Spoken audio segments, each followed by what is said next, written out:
Aduh, lulus nih sebentar lagi, bagaimana ya masa depan nanti? Pasti maju sekali. Peradabannya dan Indonesia jadi negara terkaya di dunia. Jelas sekali itu karena Indonesia kaya alam akan kekayaan alam. Mau tahu masa depan? Siapa kamu? Saya di masa depan di tahun 2023. Tidak mungkin. Bahkan saya tahu bahwa di tahun 1997 sampai 1998 akan terjadi krisis moneter, politik, hukum, dan kepercayaan. Hah? Tidak mungkin. Dari mana kamu tahu?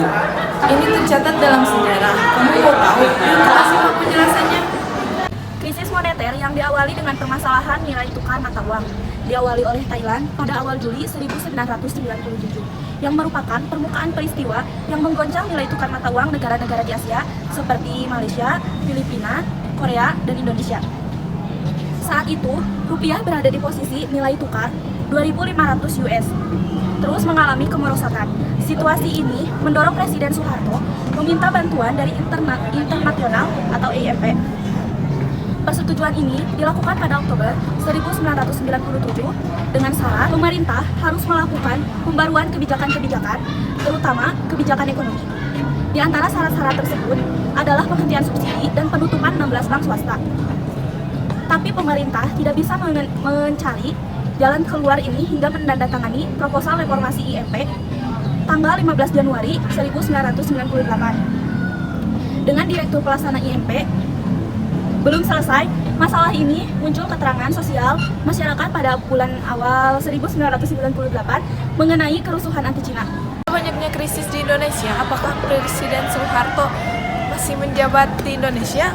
Hasil pemilu ke-6 pada tanggal 29 Mei 1997 menyatakan hasil sidang MPR dari perolehan hasil menetapkan Soeharto sebagai presiden kembali selama masa jabatan 5 tahun yang ketujuh kalinya dan B.J. Habibie sebagai wakilnya. Dalam beberapa minggu setelah terpilihnya kembali Soeharto sebagai Presiden RI, kekuatan-kekuatan posisi yang sejak lama dibatasi mulai muncul kembali ke permukaan.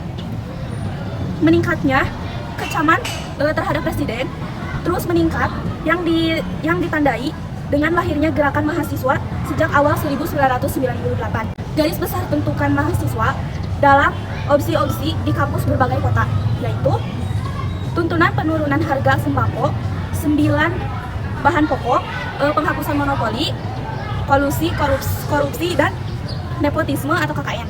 Di tengah maraknya demo mahasiswa dan masyarakat lainnya pada tanggal 4 Mei 1998, pemerintah mengeluarkan kebijakan yaitu menaikkan harga BBM dan tarif daya listrik.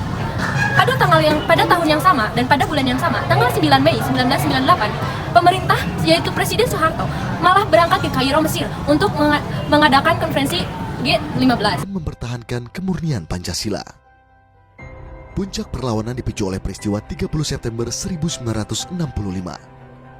Berbagai kalangan mahasiswa yang tidak menerimanya membentuk Kesatuan Aksi Mahasiswa Indonesia atau KAMI pada 25 Oktober 1965. Tak hanya persoalan ideologi yang melatar belakangi pergerakan mahasiswa, kondisi ekonomi Indonesia merosot tajam. Terjadi penurunan nilai mata uang dari Rp1.000 menjadi Rp1. Harga-harga kebutuhan pokok melonjak tinggi. Salah satu aktivis angkatan 66, Fahmi Idris, mengungkapkan alasan gerakan mahasiswa berani turun ke jalan. Setelah itu apa yang terjadi? Jadi seperti ini. Indonesia mengalami reformasi pada saat itu, reformasi atau mati, demikian tuntutan para aktivis mahasiswa pada spanduk yang terpajang di setiap kampus. Aksi proses ini sebagai unjuk rasa pada akhir April 1998. Gerakan ini bertujuan untuk melakukan tekanan agar pemerintah mengandalkan perubahan politik yang berarti melalui pelaksanaan reformasi secara total. Gerakan reformasi tahun 1998 mempunyai nama agenda yaitu sekarang. Oh begitu.